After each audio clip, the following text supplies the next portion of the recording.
¿Qué tal, amigos del comercio? Nos encontramos con el ministro de Gobierno, Henry Cucalón, con quien vamos a conversar sobre la situación que está atravesando ahora mismo el país. El funcionario lleva una semana. Menos de una semana. Menos de una semana en el cargo. En una frase, señor ministro, ¿cómo ha sido esta semana? Una semana intensa, una semana en que la vorágine política hasta cierto punto ha tratado de detener el avance de la labor de gobierno. Sin embargo, estamos aquí para aportar, estamos aquí porque el interés público está primero, así que me siento tranquilo y esperamos poder seguir colaborando. ¿Por qué decidió aceptar colaborar en el Ministerio de Gobierno? Porque es una nueva etapa del mismo, una etapa que requiere convergencias.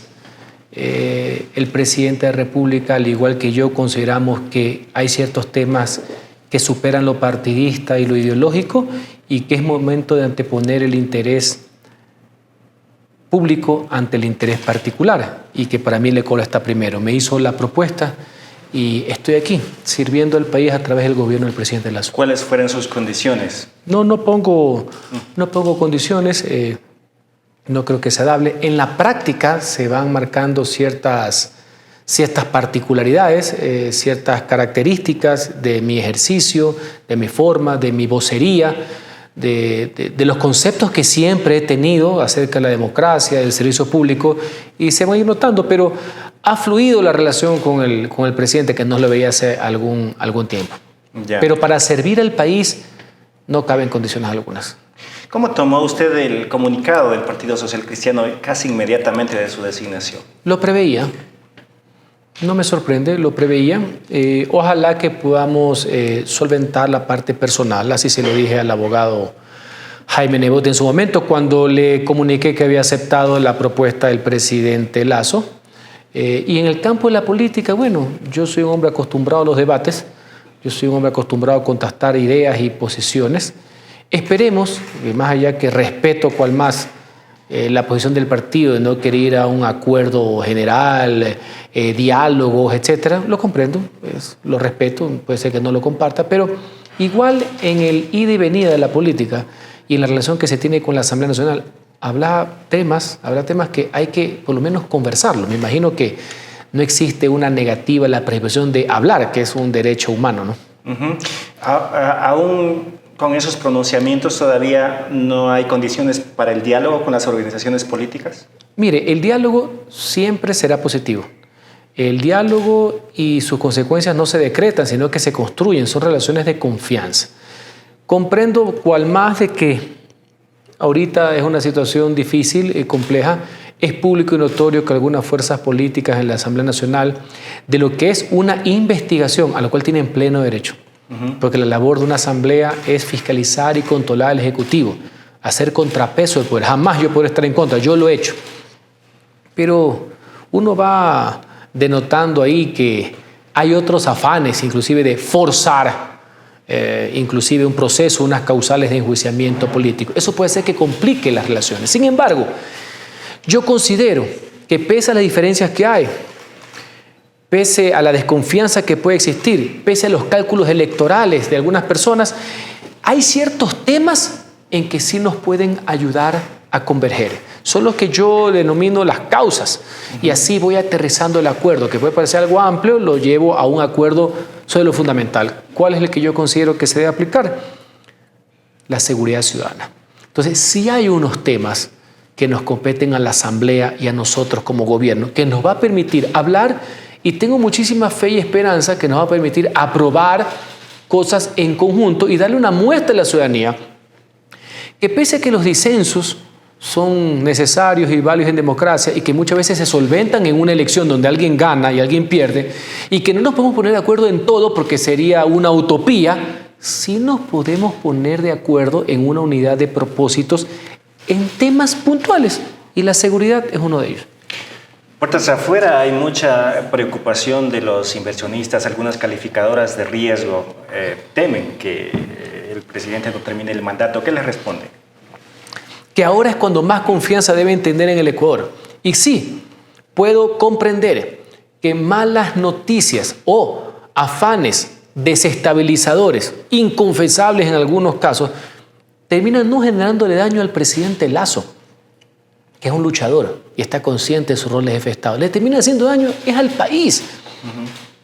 El país hoy día más que nunca necesita certezas, necesita un hoja de ruta, necesita estabilidad. Y no va a ser que personas que tienen prácticas de autócratas estén por quienes defendemos la democracia.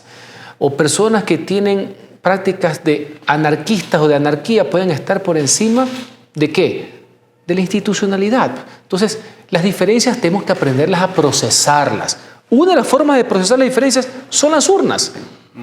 Y me parece válido, yo no digo que no, pero miren el daño que le pueden hacer al Ecuador generando este clima de incertidumbre, haciéndole daño al presidente sin causar alguna. No digo que no existan críticas, que no haya oposición, eso es necesario, pero llevándolo a ese nivel, el que termina siendo afectado es el país en su conjunto. Parece que hay sectores interesados en acorralarle al presidente para que convoque a la muerte cruzada. ¿Están contemplando esa opción? Mire, el presidente ha dicho en reiteradas ocasiones, esa es una figura que está prevista en la Constitución de la República.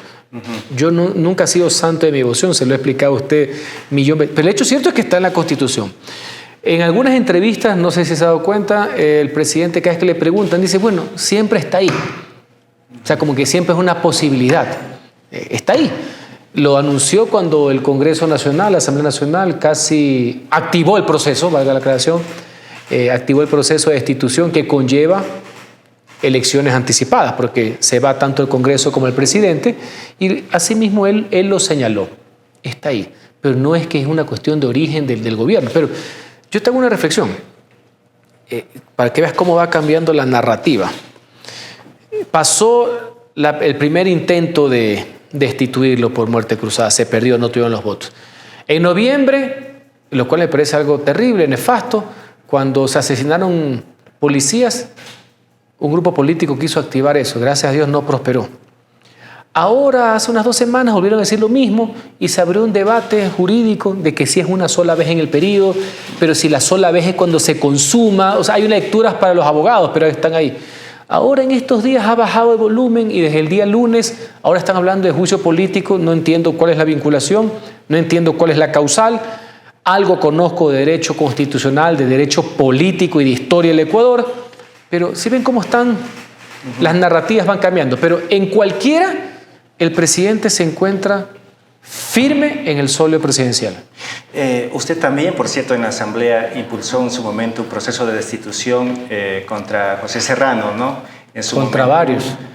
Hice uno contra Jorge Glass, siendo vicepresidente. Exactamente. Yo fui el primero que conseguí un dictamen de favorabilidad de la Corte Constitucional con la nueva Constitución.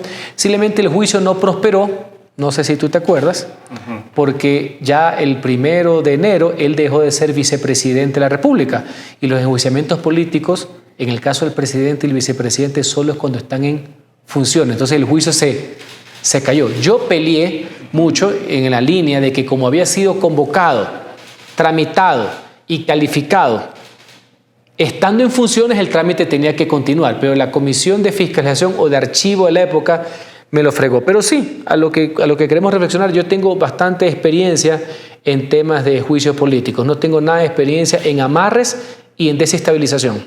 Pero ahora se pueden basar en un audio o en los elementos que hay los asambleístas para invocar este juicio político. Jurídicamente, constitucionalmente y políticamente ninguno. Solo la irracionalidad. Porque voy a hacer el ejercicio.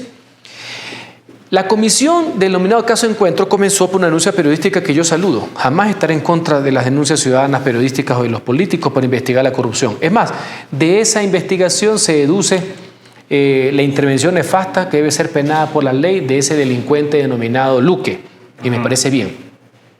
Ahora, a partir de la narrativa y del relato armado del día lunes en que quieren poner poco más al presidente de la República en calidad de socio del narcotráfico, lo cual yo rechazo con la firmeza que me caracteriza. Ahora resulta ser que misteriosamente desde el día lunes la Asamblea habla de una institución por ese tipo de cuestiones, hablan de seguridad, atentado contra la seguridad del Estado, etc. Le digo muy claramente, ni aún basándose en ese documento reservado, que ahora lo conoce todo el Ecuador, archivado, no vigente por la misma Fiscalía y las autoridades competentes del momento. Ni aún en ese informe, ni aún en esas transcripciones, ni aún en esos audios hay ningún vínculo con el presidente de la República.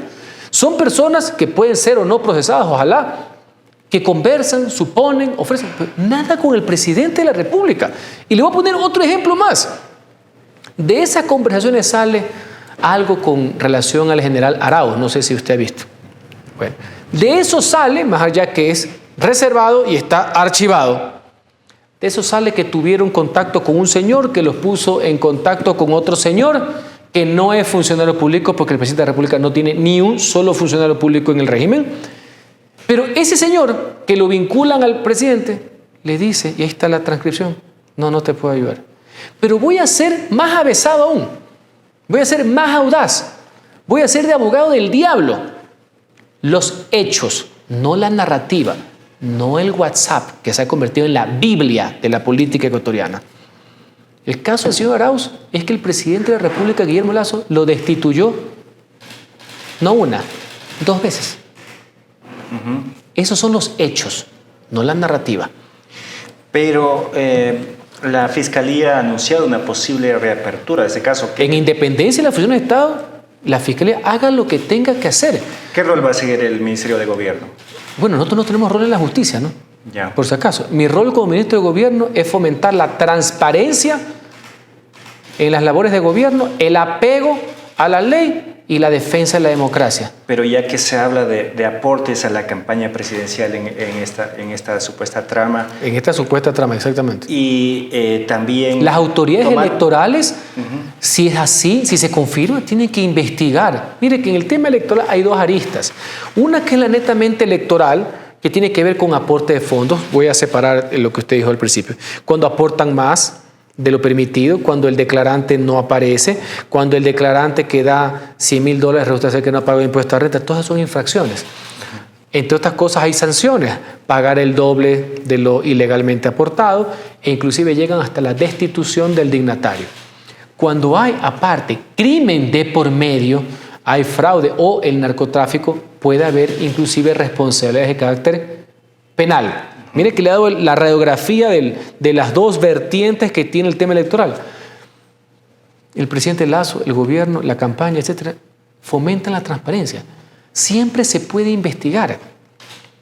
Todo está abierto. Más allá que soy ministro de gobierno, no el tema de la campaña, pero no hay nada que esconder, que hagan lo que tengan que hacer. Lo que sí es que hay que tener mucho cuidado. El respeto a la libertad de expresión es absoluto, pero hay mucho cuidado con el tema de las narrativas. Entre audios, entre transcripciones, documentos reservados y archivados, porque ese es el hecho, pero eso no lo contaron el día lunes cuando lo presentaron. Un poco más lo presentaron como que era la Constitución vigente en el momento.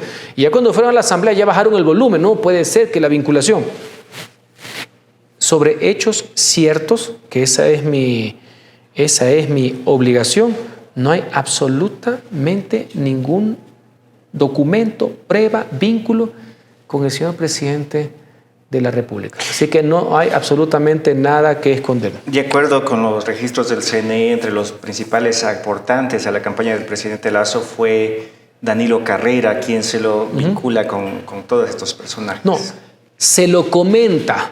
Y el mismo presidente de la República el día de ayer en su declaración ha sido bastante claro en hablar de su familiar político que no es funcionario público, que no ha intercedido jamás en asuntos de administración pública, del error que ha cometido en conversar con personas, en mi criterio, de baja calaña.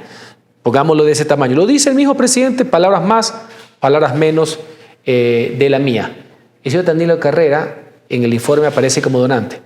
Todo el mundo sabe el patrimonio, no de ahora, sino de toda la vida del señor Danilo Carrera. ¿Hasta qué punto el gobierno le va a defender de algún modo a Danilo Carrera? Es que viene un tema conceptual. El gobierno no le corresponde defender a Danilo Carrera ni acusar, no es competencia del gobierno. El gobierno debe defender es la integridad del presidente de la República, que es lo que está haciendo y lo que yo estoy haciendo, porque creo aparte en la integridad del presidente de la República. El señor Danilo Carrera tiene sus propios temas, es un ciudadano, no es parte de la administración pública. Como el señor, otro señor que se menciona, el señor Cherres, pudo jactarse de tener tal nivel de influencia. Pero es que aquí cada uno puede decir pendejada y media. Aquí cada uno puede ser un bufón. Yo soy de los que creo que a ese sátrapa del señor Cherres, ojalá que la Fiscalía avance en los procesos para que puedan capturarlo, ya no solamente para fines de detención, sino órdenes de prisión, que sea sentenciado, que sea juzgado y que no haya impunidad. No hay tema alguno con el señor Cherres. Ahora, si tú me preguntas desde el punto de vista sociocultural, podemos pasarnos todo el día, porque hay miles de Cherres en el Ecuador. Esta es parte de la cultura ecuatoriana. El tú no sabes quién soy yo, los vendedores de humo, pues. ¿Me explico? Pero una vez que se los detecta, hay que castigarlos, porque esa es una práctica nefasta, por así decir, ¿no? Aparte... Pero lo importante es que cada vez que se conoce de algo, etcétera, ¿cuál es la posición del régimen? ¿Cuál es la posición del gobierno? ¿Cuál es la posición del presidente? Firmeza, no de ningún tipo de condescendencia, de ningún mensaje a favor de la impunidad. Eso es lo que yo resalto. Y lo más, todo el mundo aquí se puede jactar de lo que sea. Bufonear, blofear, lo que sea. Los hechos. Este gobierno es quien más ha combatido al narcotráfico, quien más capturas ha hecho de narcotráfico. Es el que, en conjunto con la policía colombiana, se detuvo al señor Gato Farfán, el mayor narcotraficante del Ecuador.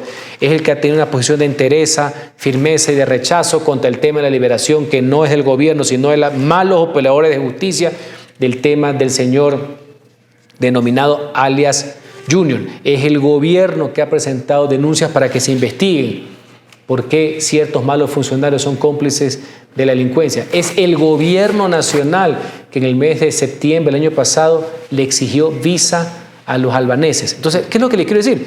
Usted ve hechos. Nada de lo que cualquier persona puede hecho que no es del gobierno, que se puede jactar de lo que sea, significa que el gobierno lo haya realizado. Eso es lo importante, más allá, y comprendo, de las críticas que puedan existir. Ya se tenían pistas de esta mafia almandesa y el señor Cherres desde algunos años. Aquí te la voy a pintar más clara, yo soy bastante directo. Yo la primera vez que escuché el nombre de este sátrapa Cherres, yo trabajaba en la Procuraduría General del Estado, año 98 al 2002, y se le incautaron unos vehículos porque estuvo en un juicio por narcotráfico. De ahí es que yo escucho el nombre de este sátrapa, de este gandul. Y siempre lo he conocido como un sátrapa vago, bueno para nada. Eso sí, yo no soy ni siquiera amigo de él. Yo me acuerdo haber visto que estuvo vinculado, me imagino que después salió inocente, estuvo vinculado a un juicio de narcotráfico por los cuales la Procuraduría General del Estado y el CONCEP le incautaron vehículos. Ah, después salió inocente, sí, porque a lo mejor salió inocente. No quiero decir que está sentenciado, pero yo la primera vez que escuché de ese sátrapa fue en un tema relacionado con narcotráfico. De ahí, por eso hice la precisión, porque al principio te escuché en 2009 con el señor Carrera. El señor Carrera yo siempre lo he conocido, no por ningún parentesco con nadie, lo he conocido porque muchos años ha sido presidente del Comité Olímpico Ecuatoriano y hasta muy avanzada edad lo he visto siempre jugando tenis, porque es un muy buen tenista. Eso es lo que yo sé del señor Carrera. ¿Cuándo fue la última vez que se reunió con el señor Carrera? Yo en mi vida nunca me he reunido, he dicho que lo he visto jugando tenis nada más. Yo no me he reunido nunca con el señor Carrera, no soy amigo de él. Ya. Te he dicho que conozco el señor, para que veas cómo es el juego de las palabras. He dicho que conozco al señor Carrera porque yo leo periódicos desde los 8 años de edad. He visto que ha sido presidente del Comité Olímpico Ecuatoriano. Y algunas veces lo he visto jugar tenis, pero yo no soy amigo y nunca me he reunido con él.